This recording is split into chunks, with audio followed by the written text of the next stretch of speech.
आदाब, खुशामदीद दोस्तों। आप सुन रहे हैं रेडियो सदाए पीर पंजाल 88.4 FM। अपनी जुबान अपना ख्याल। शो माटी के लाल में आरजे दिवा के साथ आपका स्वागत है।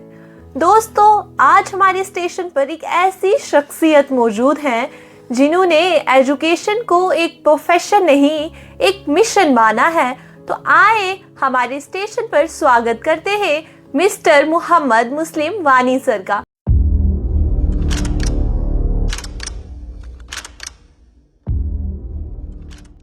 सर, सबसे पहले आपका हमारे स्टेशन पर बहुत बहुत स्वागत है। शुक्रिया। सर, हम आपसे जानना चाहते हैं कि आज आप एक रिनाउंड एजुकेशनिस्ट हैं, लेकिन हम उस सफ़र की बात करेंगे जहां से ये सफ़र शुरू हुआ, यानी आपकी पैदाइश कहाँ हुई, वो बचपन की यादें और वो पल जब आपने एक टीचर बनने का सपना देखा। वो क्या कहानी थी? क्या उस नन्हे से बच्चे ने कभी सोचा था कि वो इतना बड़ा रिनाउंड एजुकेशनिस्ट बनेगा? मैं बेसिकली हम थाना मंडी से हैं जी। राजौरी डिस्ट्रिक्ट का एक दूर दराज का गांव है थाना मंडी। मेरे ग्रैंडफादर मास्टर अब्दुल अजीज़ वानी के नाम से बहुत एक सेलिब्रिटी टीचर रह चुके हैं और फर्स्ट टीचर हैं इस रीजन के। एक जनरेशन ऑफ स्टूडेंट्स उनसे पढ़ी है। और उसके बाद मेरे फादर साहब जनाब मोहम्मद फ़ारूक मुस्तर, वो बहुत बड़े एजुकेशनिस्ट, इंटेलेक्चुअल, एक लिटरेरी फिगर रहे हैं। और हमें पैदाइश तो बेसिकली तो हम थाना मंडी से हैं, पैदाइश मेरी राजौरी में हुई। अच्छा। और लेकिन ये घर के अंदर ही हमें इस किस्म का माहौल हमें बचपन ही से मिला हुआ था, पढ़ने का, पढ़ाने का, सीखने का, सिखाने का माहौल। तो उसी से हम इंस्पायर होकर हमने भी अपनी फिर लाइन यही बनाई कि तालीम ही वो मीडियम है जिससे हम अपनी सोसाइटी को, अपने समाज को सर्व कर सकते हैं, अपने नेशन को एम्पावर कर सकते हैं। तो लिगेसी में हमें वो टीचर ही की एक फैमिली हमारी है, तो इसलिए हमारा भी बेंट ऑफ माइंड वही बना कि हम भी टीचर बने। फिर उसके बाद जो स्कूलिंग है वो अपने ही स्कूल में मेरे फादर साहब ने 1980 में हिमालयन एजुकेशन मिशन के नाम से, जब राजौरी में एजुकेशनल बैकवर्डनेस थी, उन्होंने एजुकेशन के मीडियम के ज़रिए इस रीजन में एक रेवोल्यूशन लाया। एक हिमालयन एजुकेशन मिशन के नाम से एक स्कूल खोला और उसी स्कूल में फिर बहुत से बच्चे शहर के शामिल हुए। मैं भी उस ही का हिस्सा बना और फिर हमारी स्कूलिंग चलती रही। मैट्रिक तक मैं हिमालयन एजुकेशन मिशन में ही रहा। फिर 11th-12th मेरी government boys higher secondary school Rajouri से हुई और उसके बाद गवर्नमेंट डिग्री कॉलेज से ग्रेजुएशन और जम्मू यूनिवर्सिटी फिज़िक्स डिपार्टमेंट से पोस्ट ग्रेजुएशन हुई। तो इस तरीके से ये हमारा सफ़र रहा। फिर उसके बाद 2008 में PSC +2 का एंट्रेंस दिया लेक्चरशिप के लिए, उसमें सिलेक्शन हुई और उसके बाद फिर गवर्नमेंट सेक्टर में एज लेक्चरर तैनात हुआ मैं। तो ये रहा हमारा जो तालीमी एक रहा सफ़र ये था। सर, कैसा लगता है कि जिस स्कूल से आप पढ़े हो उसी स्कूल पर आपकी पोस्टिंग एज ए प्रिंसिपल हो, तो वो जो एक्सपीरियंस है वो कैसा है? नहीं, ये अपने आप में ही मैं ब्लेस्ड फील करता हूँ कि बहुत कम लोग होते हैं जिन्हें जिस इंस्टीट्यूशन से वो पढ़ते हैं, तैयार होते हैं और फिर उसी इंस्टीट्यूशन में एज़ लेक्चरर और एज़ प्रिंसिपल उनको सर्व करने का मौका मिले। मुझे 2025 में ही जनवरी में मेरी प्रमोशन हुई एज़ प्रिंसिपल और मेरी first appointment government boys model higher secondary school में हुई। ये इस रीजन का बड़ा प्रीमियर इंस्टीट्यूशन है। 1936 में ये इस्टेब्लिश हुआ है। आज लगभग 90 ईयर्स इसको हो गए हैं। तो मैं समझता हूँ कि इससे बड़ी मेरे लिए अपॉर्चुनिटी क्या हो सकती है कि इतने बड़े इंस्टीट्यूशन जिसकी एक हिस्ट्री है, एक कंट्रीब्यूशन है, जिसका उस बड़े इंस्टीट्यूशन में, उस हेरिटेज इंस्टीट्यूशन में मुझे एज प्रिंसिपल सर्व करने का मौका मिला हो, तो मैं ब्लेस्ड हूँ और मैं शुक्रगुजार हूँ ऊपर वाले का कि उसने मुझे इतने बड़े प्लेटफार्म पर काम करने का मौका दिया। बिल्कुल सर, ये तो बहुत खुशी की बात है। सर, जैसे आप boys higher secondary school Rajouri के प्रिंसिपल हैं, एक बहुत ही हिस्टोरिक और पुराना स्कूल है, आपने इस स्कूल में ऐसे कौन से बदलाव लाए हैं? क्योंकि देखो, हमारे लोगों की जो सोच है सरकारी स्कूलों को लेकर बहुत ठंडी है, तो आपने वहाँ पर ऐसा माहौल, कैसा माहौल पैदा किया जिससे वहाँ पे बदलाव आया कि आपने वहाँ के इंफ्रास्ट्रक्चर से ज़्यादा बच्चों पर ध्यान दिया? बेसिकली मैं हमेशा से समझता हूँ कि जो हमारा पब्लिक सेक्टर है, एजुकेशन का जो गवर्नमेंट सेक्टर है, उसमें क्वालिटी ह्यूमन रिसोर्स की कमी नहीं है। बिल्कुल। वहाँ टीचर्स बहुत सेलेक्ट होके जाते हैं, बहुत कॉम्पिटेंट, बहुत डेडिकेटेड, बहुत एक्सपीरियंस टीचर है हमारे पास। इंफ्रास्ट्रक्चर भी हमारे पास बहुत अच्छा है। लेकिन जो चीज़ लैक कर रही थी वो थी एक वर्क कल्चर, दूसरा अकाउंटेबिलिटी। ये हमारे पब्लिक सेक्टर में मैं समझता हूँ कि लैक कर रही थी। इसी वजह से आज गवर्नमेंट सेक्टर पे जब हम क्वेश्चन मार्क लगाते हैं वहाँ के कामकाज पे, उसके पीछे ये वजह है। तो मैंने जब इस इंस्टीट्यूशन में as head of the institution join किया तो मेरा प्राइमरी फोकस ये रहा कि कौन से ऐसे इनोवेटिव मेजर्स किए जाएं जिससे हमारे बच्चों की ग्रूमिंग हो, वो एकेडमिक्स में भी एक्सेल करें, वो को एकेडमिक्स में भी एक्सेल करें, और इसमें चाहे टेक्नोलॉजी का यूज़ हो, चाहे मॉनिटरिंग सिस्टम को बेटर बनाया जाए, चाहे फीडबैक मैकेनिज्म प्रॉपर किया जाए, चाहे वर्क कल्चर को इंश्योर किया जाए। तो इस तरीके से बहुत से इंस्पिरेशनल, मोटिवेशनल और इनोवेशनल अप्रोच लेकर तो मैंने कोशिश किया कि इसमें इस रीजन के बड़े लोगों को इन्वॉल्व किया जाए, उनके एक्सपीरियंसेस शेयर किए जाएं बच्चों को, और बच्चों के अंदर वो वैल्यू कॉन्शियसनेस भी लाई जाए, वो कैरियर में कॉन्शियसनेस लाई जाए, ताकि वो जो पुरानी लिगेसी थी इस इंस्टीट्यूशन को उसको हम दोबारा रीगेन कर सकें। और मुझे यकीन है कि बहुत कम अरसे में ये इंस्टीट्यूशन वापस अपने उस जो इसकी अपनी ग्लोरी थी उसको रीगेन कर चुका है, और आगे भी एज टीम वर्क पूरा डिपार्टमेंट इस पे लगा है कि हम इसको और ज़्यादा बेटर बनाएं। चलो सर, हम दुआ करते हैं कि जैसे एक मुस्लिमानी वहाँ से पढ़कर वहीं पर प्रिंसिपल आया है, वैसे और भी बहुत से मुस्लिमानी निकले।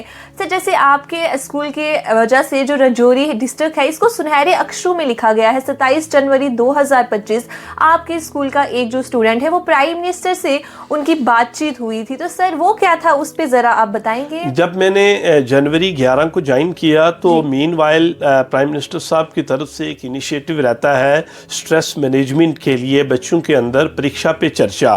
तो एक परीक्षा पे चर्चा के लिए पूरे मुल्क से बच्चे सेलेक्ट किए जाते हैं, उनका एक वीडियो बनाई जाती है, उनका मैसेज, फिर उनका कॉन्फिडेंस और उनके थॉट को देखा जाता है और सेलेक्ट किया जाता है। तो जब मैंने ज्वाइन किया तो मेरा प्राइम टारगेट यही था कि इस अपॉर्चुनिटी को अवेल किया जाए।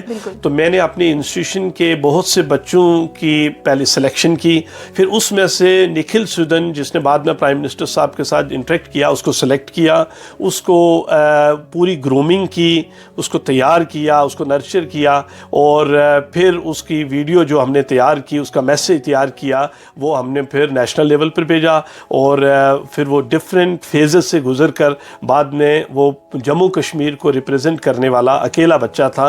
तो ये बॉयज़ हाई सेकेंडरी स्कूल के लिए भी बड़ी खुशी की बात है, जम्मू कश्मीर के लिए भी और पीर पंचाल के लिए भी।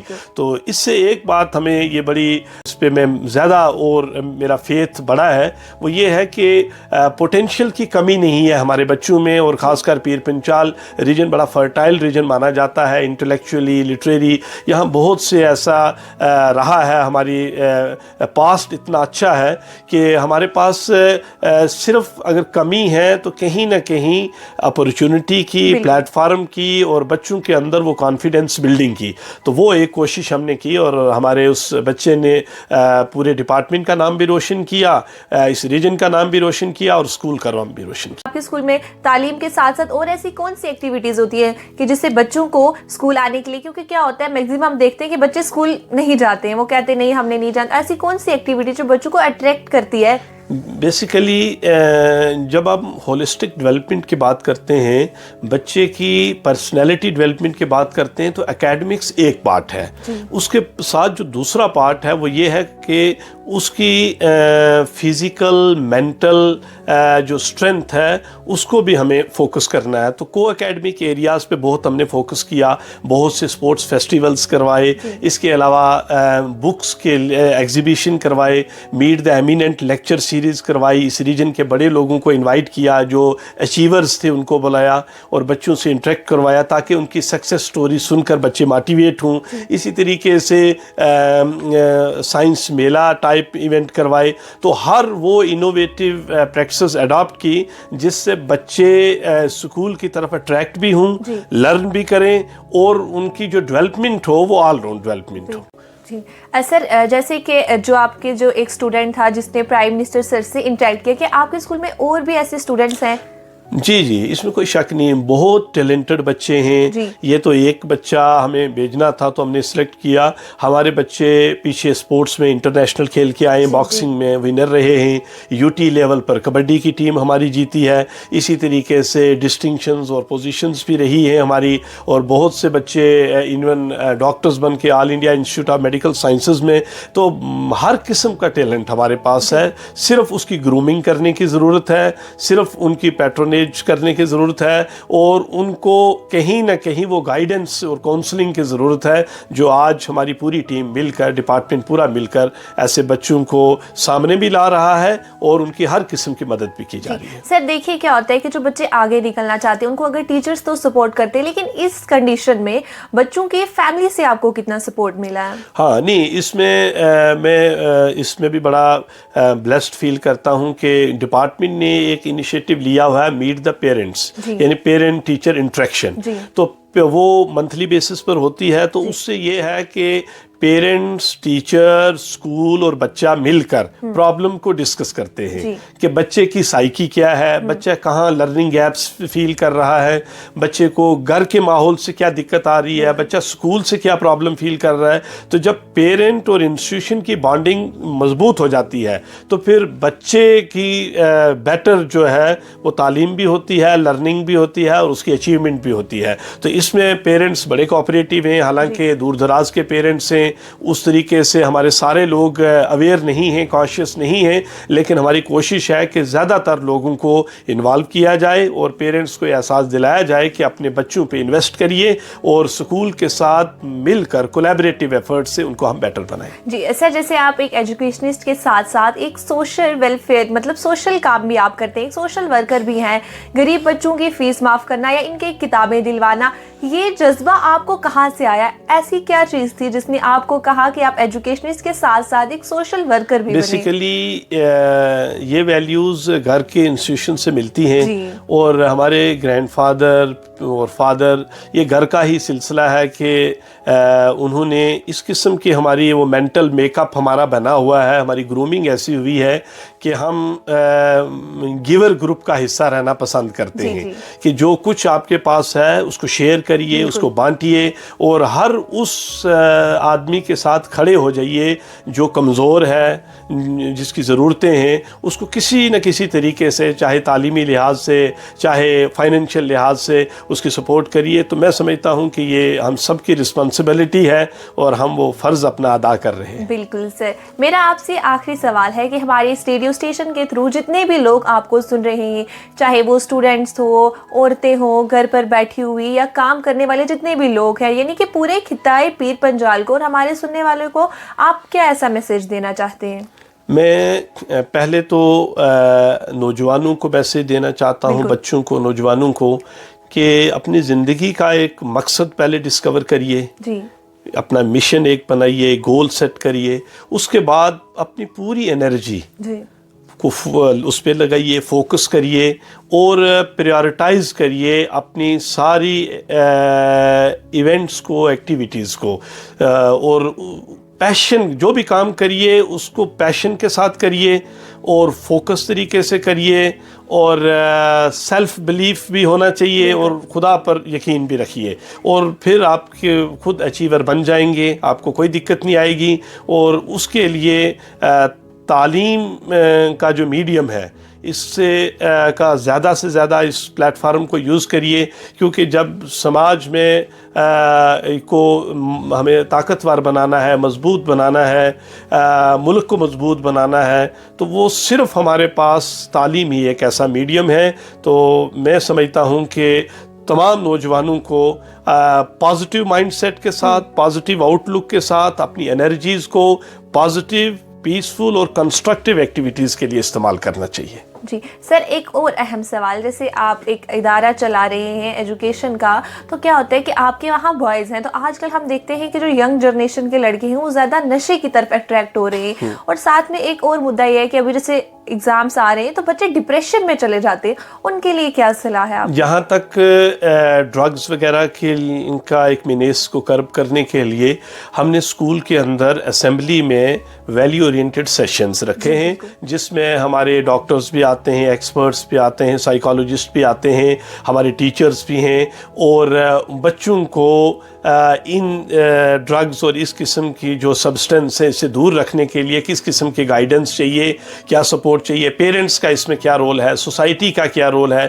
इसके बारे में अवेयर किया जाता है। और दूसरा, स्पोर्ट्स एक्टिविटीज़ को हमने ज़्यादा प्रमोट किया है ताकि बच्चों की एनर्जी पॉजिटिवली चैनलाइज हो सके और वो हर किस्म की नेगेटिविटी से दूर रहें। तो ये एक हमारा फोकस रहा है। तो जहाँ तक एग्ज़ाम में स्ट्रेस मैनेजमेंट का एक फैक्टर, तो हमारी ये कोशिश रही है कि वैसे भी आप जो न्यू एजुकेशन पॉलिसी है वो रोट लर्निंग और इस किस्म के अचीवमेंट या इस किस्म की पढ़ाई पे फोकस नहीं करती। उसका यही है कि आप रिलैक्स रहिए, आप पर्सनालिटी को डेवलप करिए और अपनी चॉइस से पढ़ाई करिए। तो हम बच्चों को भी यही कहते हैं कि आप मार्क्स के पीछे मत जाइए, आप अनड्यू प्रेशर मत बनाइए, आप रिलैक्स और पॉजिटिव माइंडसेट के साथ जो भी वक्त आपके पास है टाइम मैनेजमेंट करिए, अपनी एनर्जी को चैनलाइज करिए और अपनी प्रायोरिटीज़ फिक्स करिए। और उसके बाद जब आप एफर्ट्स करेंगे और सिंसियरली करेंगे तो आप अचीवर होंगे, आपके लिए कोई दिक्कत नहीं होगी। बिल्कुल सर, आपके साथ इतनी सारी बातों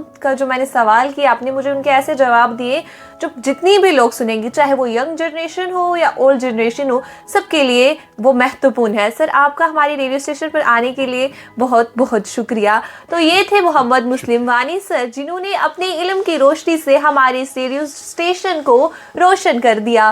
कल फिर मिलेंगे माटी के लाल के नए शो में नए एपिसोड के साथ। तब तक के लिए stay tune to radio Sadaye Pir Panjal 88.4 FM। अपनी जुबान अपना ख्याल। धन्यवाद।